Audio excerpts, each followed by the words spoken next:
भारताचे एक सार्वभौम समाजवादी धर्मनिरपेक्ष लोकशाही गणराज्य घडवण्याचा व त्याच्या सर्व नागरिकांस सामाजिक आर्थिक व राजनैतिक न्याय विचार अभिव्यक्ती विश्वास श्रद्धा व उपासना यांचे स्वातंत्र्य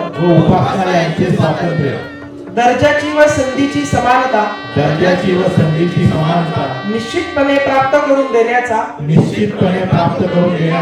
आणि त्या सर्वांमध्ये व्यक्तीची प्रतिष्ठा व राष्ट्राची एकता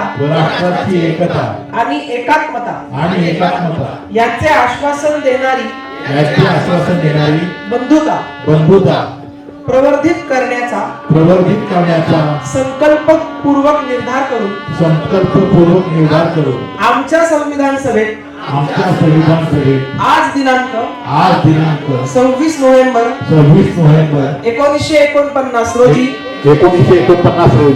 याद्वारे हे संविधान अंगीकृत आणि अधिनियमित करून स्वतः अर्पण करत आहोत. जय संविधान.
संशोधन आणि प्रशिक्षण संस्था बार्टी यांच्या संयुक्त विद्यमाने वाजंत्री कलावंतांचा मेळावा आणि संविधान जागृती असा हा कार्यक्रम आपण आयोजित केलेला आहे.